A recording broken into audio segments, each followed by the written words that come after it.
Well, I just had a fire here in the pyro shop, and was making a 3 pound strobe rocket, and I made a real dumb mistake, and pressed after I pressed my strobe delay, instead of grabbing the whistle, I accidentally grabbed the strobe again and pressed another increment on top before I realized I made a dumb mistake. So, because they look almost exactly the same.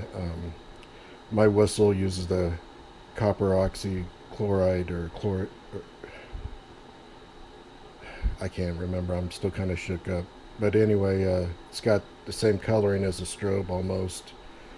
It's granulated the same, and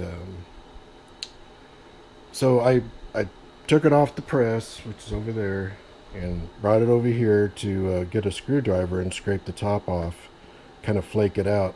And I've done this before, probably I don't know a couple dozen times, and never had an issue. And but this time it ignited.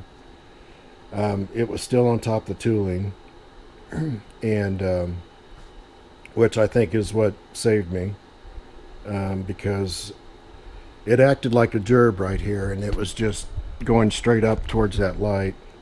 And I do have metal ceilings in here, so that helped. Um, so as soon as it ignited, it did burn my hands on both hands some, but it's probably just a 1 degree burn, maybe a second. It hasn't sloughed off yet.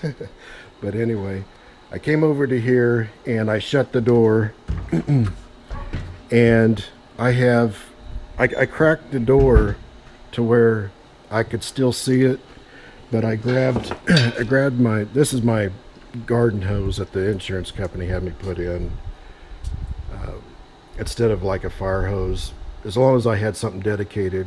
And this is the pull down to switch it on, and because it's a ball valve and everything, it does flow quite a bit of water. And I always have the attachment on here set to go so I don't have to adjust it. And I'm really glad, because at the time, you're shaky and you're not your normal self. But I was peeking through the crack and just hosing the thing down with water, just to keep the temperature down and to keep other things from igniting from the heat. Um, and it took a good, I don't know, good 30, 40 seconds, I bet, for it to burn out. And of course, the tooling is shot, the support is shot. But other than that, just everything got wet from me hosing it down. And then my notebook was laying over here and it got all soaked. Um, but I'm lucky that I didn't get badly hurt and that the shop is still here.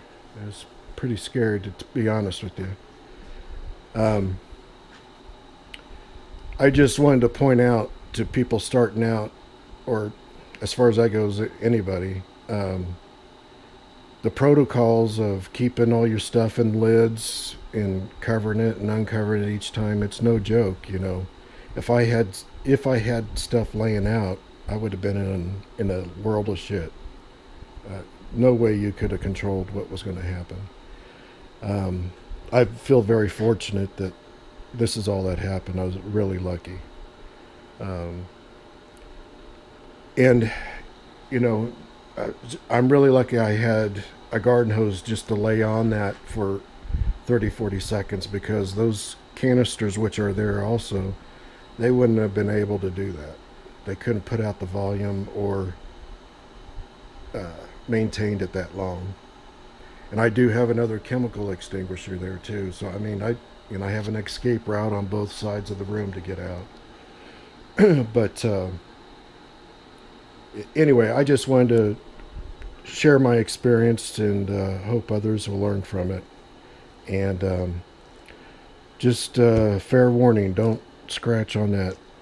Don't scratch on that AP fuel, strobe fuel, because it will ignite. And that's my fair warning.